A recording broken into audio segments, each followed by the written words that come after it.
call it your girl Adeola. So did you guys hear that about 30 people died in Nigeria last week when they were trying to steal petrol from a ruptured pipeline in Osun State? In fact, some people said that it's more than 30 people that died. Yes, it's so sad. Okay. I keep asking myself, for how long? When would we learn? Nigerians, we like quick money, too much, quick money. For how long would we do this in Nigeria? Before we learn that you can't be playing games with your life. Yes, you can't be playing kalo with your life. My people, we are not the only country that produces oil. But you don't hear about things like this happening in other oil producing countries. If we are not scooping oil from busted pipeline, we're scooping oil from fallen tanker, you know? And then we'll be smoking as we are scooping the oil. Imagine. But you know, you can't completely blame these people. Yes, you blame them, but not completely. Because you have to think about so many factors upon factors that led to people becoming so desperate, you know, to make a living that they would risk their lives knowing that they may die. In fact, the Nigerian oil thieves now say that government leaves them with no choice. First of all, see, many of these guys are unemployed. Yes, that is what I tell people. Somebody that went to school, university, they graduated, they couldn't find a job. You know that unemployment rate among youth in Nigeria is now 75%? 75%. You don't think that these guys were educated, Should be last year, the government arrested 1,283 suspected vandals. I honestly believe that most of them, if not all, are educated. It's just that they are unemployed. And those of them that are employed are underemployed. You know what I mean? Driving your kada, bus conductor, doing you know, all these jobs that doesn't, yes. Unless you know someone that knows someone that knows someone that knows the minister. You know, you may be looking for a job for years. It doesn't matter that you were brilliant in school. Who cares? Even your girlfriend, especially girlfriends of nowadays, once they see that you don't have a job, they leave you. How sad. I'm not saying I approve of them resorting to vandalizing pipelines. I'm just saying that someone that has a good paying job, someone that is able to pay rent, you know, now you have to pay 1 year, 2 years before you live anywhere in Nigeria. Someone that is able to afford to get married and pay children's school fees. Normally, somebody like that won't be going out at 2 a.m. trying to steal petrol. That was when these guys went to steal. 2 a.m. imagine. And why are most of our pipelines on the surface? I keep asking, why are most of these pipelines on the surface? Doesn't that make them easy targets? Yeah, I mean, other countries secure their pipelines. They bury them on the ground. I know it will cost us a lot of money if we had to bury our pipelines on the ground. But the truth is, those pipelines need to be on the ground, especially in Nigeria. You get what I'm saying? We're already spending a lot of money anyway. In 2011, the NNPC claimed they spent over 8 billion naira. 8 billion repairing ruptured pipelines and paying security men to look after pipelines. Clearly, whatever they did with the 8 billion in 2011 did not work, because between last year and now, the oil company claimed to have lost over 170 billion naira to oil vandalism. I mean, 170 billion naira in 1 year? So for how long would we be spending 8 billion trying to repair pipelines? And for how long would we be losing 170 billion naira? These are all expenses that could be prevented. Other countries that have exposed pipelines would normally have an electronic system, you know, something that would alert them if some people were trying to vandalize oil. An alarm, you know, some kind of alarm, an electric fence, and they don't have to be paying people to watch the pipelines, yeah? But we can't even use electric fence. Electric fence now, because you know, up NEPA, down NEPA. Yes, our electricity is not stable, so electric fence won't work. So by the way, the real oil thieves are not those guys with the jerrycans and these are not the real oil thieves. The real oil thieves are in government house. Those are the people enriching themselves at the expense of the oil wealth of Nigeria. Those who cannot explain how millions of gallons disappear every year at the NNPC. Those who embezzled the subsidy funds. These are the real thieves. And everybody knows who they are, and nothing is done. But the poor man that decided to go and make it by fire by force, see what happens to them. Now, this oil that is causing so much wahala in Nigeria is actually a blessing in so many other countries. It's just that we spend half of it paying government officials, and then the other half we send to Swiss account. It doesn't hurt to show you guys one more time what oil money is doing in other oil producing countries.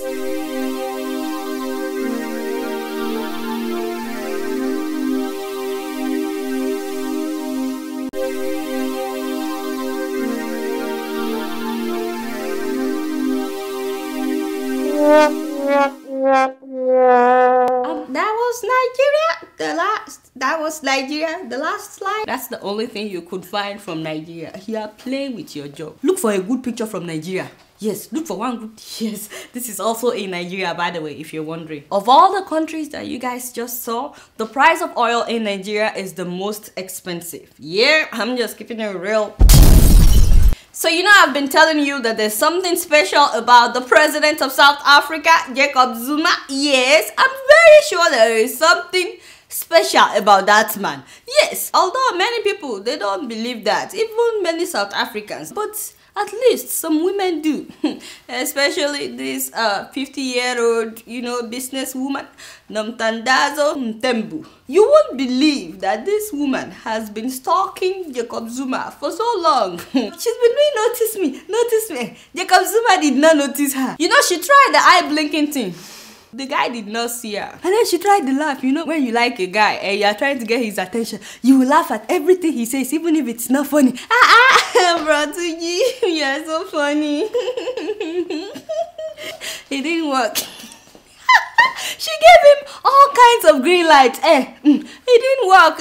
Until New Year came, she decided, by fire by force, I must get this man now. So she decided to pay him a visit. Except that this was a visit with 15-car convoy. 15 cars? What is she trying to say? Anyway, half of the people that went with her had no idea her real agenda. At least that's what they said. Many of them were traditional chiefs, you know. She only told them that we're going to give gifts to Jacob Zuma, and they were also excited to go and give the president New Year gifts. So they all went with food, with blankets, with pots, and traditional Zulu mats. You know, they took lots of gifts with them. But on getting there, her entourage, many of them women, you know, dressed in traditional outfits, they held their gift and then they started chanting customary songs of courtship. Just picture that in your mind. It's like you look outside your window and all of a sudden you hear someone singing, "Oh, Zuma and I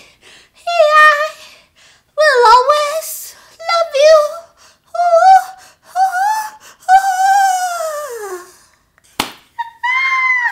Seriously, what is wrong with some people at the age of 50? And this woman had been married twice. Her first husband is late. And she recently divorced her second husband. For a 50-year-old woman to think there's nothing wrong in toasting a 70-something-year-old man.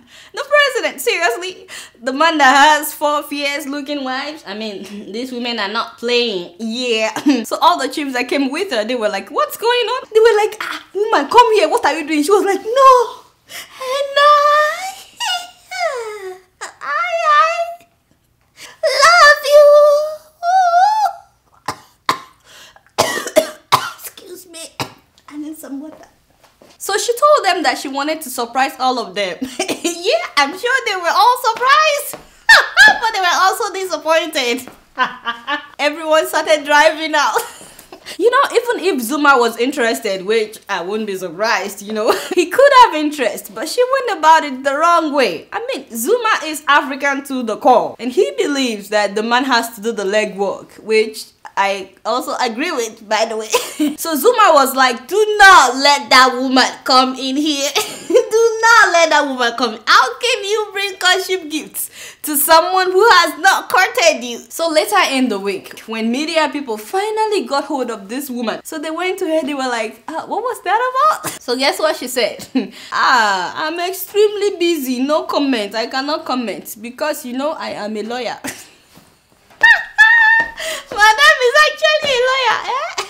And then she said, right now I'm on my way to Zini to meet with other lawyers to prepare for cases we are busy working on. I said, now you're trying to be a professional? You forgot the drama that you acted? Anyway, she said that she will speak with the media people at her own time. Me, I don't like to talk about people. I'm just keeping it real. So this is what I call heresy. The vice president of Zimbabwe, Joyce Mujuru, Yes, she's a woman.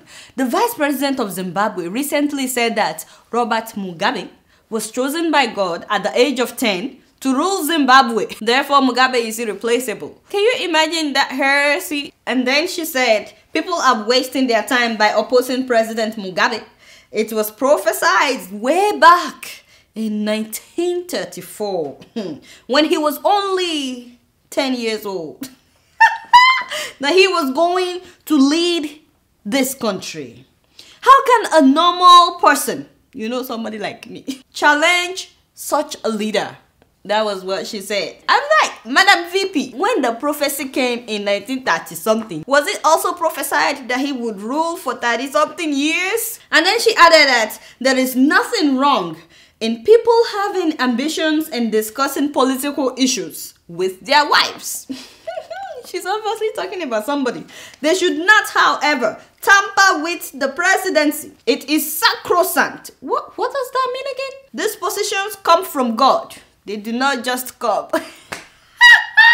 Seriously? Kai, this woman would go to any length to secure a job. I mean, I thought it's only in Nigeria that you have bootlickers like this. But I'm wrong. Che, is it possible she forgot the part of the prophecy that says Mugabe would not want to leave after some years? It's true, Mugabe started well, but there's no way you can convince me that right now Mugabe is pleasing God with his government. Even if God chose you, the decision to do the right thing is yours. And especially the decision to leave at the right time. And let me tell you, Mugabe's exit is long overdue. But she's just doing her job, so that she can remain there. Or what do you expect, Especially now that the election is drawing near. And then she also said that we need to follow the exemplary leadership of President Mugabe. Why should we fight and kill each other? I'm like, seriously? Woman, didn't Mugabe kill people? Like a lot of people for that matter. I mean, why do you think he doesn't want to step down? Because he knows that he will be prosecuted for all the people that he has killed. Is that the exemplary leadership that you want people to follow? Seriously? This one tired me. I just hope he doesn't win this coming election. If not, Zimbabweans will occupy Harare. They will occupy everywhere. Yes, I'm just keeping it real. You know that the law enforcement officers in Nigeria have been on their toes, busy arresting criminals, making sure that Nigeria is safe for everybody. Nigerian policemen are the best. No offense, they are just, they are the best. Those of you that are laughing, God knows your name. But me, I know. Nigerian policemen are the best. I have a lot of police friends. They are good. They are good people. Yes. What was I saying? So, the Nigerian police, the Nigerian law enforcement people, all of them, they are the best in the world. And I so much respect these people. Well, actually, these people are not the police. They are called the Waste Management Enforcement Agency. So, in order to prove to us that they are doing their job very well, that they take their job seriously, last week, they arrested 5 goats in Osun State for roaming about the street. So, the offense of these goats is a serious one. Please stop laughing. We are talking real issue. The offense committed by these goats is a very serious one. It is that they poo-pooed and wee-weed in public. And that is not allowed. According to Article 101, Caption number 2 of the 2002 laws of Osun State, it says no bird or animal shall be allowed to stray to any road or public place or urinate or defecate in any public place in the state. They said they don't want Osun to be dirty. Seriously, I've been to Osun State. Is it the same Osun that I know? Oshogbo. This happened in Oshogbo. I've been to Oshogbo now. Is it not the same Oshogbo that I know? Seriously? Now you can't have chicken, you can't have... So they kept them for days until their owners were able to raise 10,000 naira each. How much is goat? How much is one goat? Now the owners have to spend 10,000 to repossess each one. In fact, one of the guys that owned the goat, he said his life don't scatter. The guy said he owns 2 of the 5 goats. He said both of them, he can sell them for 5,000. But then he had to pay 10,000 on each of them, making 20,000 naira. I said, Kai, his life don't scatter. You pay 20,000 for 2 goats that you can't sell for 5,000. So this is a warning for those of you that have chicken and goats. They are not saying you shouldn't have goats, okay? But they're saying that you have to do like Oyinbo people do. You know, if you have dogs here in New York especially, you have to walk your dog. Yeah, you can't just let them loose. You have to walk them in case they poo-poo, so you can pack it. So you have to walk around with plastic bag and you pack it. And you know, if the dog poo-poo on the street, they can fine you up to $500. So this man in Osun, they said that they're only defending the law. Yes. Speaking of defense, did you guys hear about the Minister of State for Defense? Did you guys hear that she fainted during the 21-gun salute at the Armed Forces Remembrance Day in Abuja?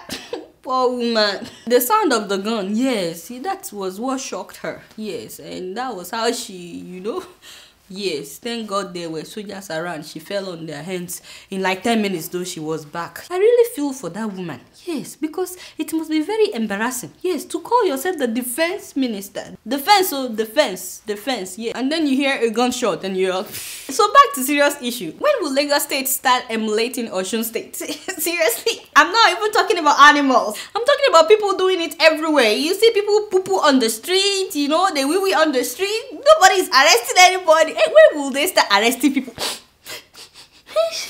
What does that smell? Colin, did you put up that? Ooh, you put up that picture? I've told you not to put up this picture. The thing smells. Eh?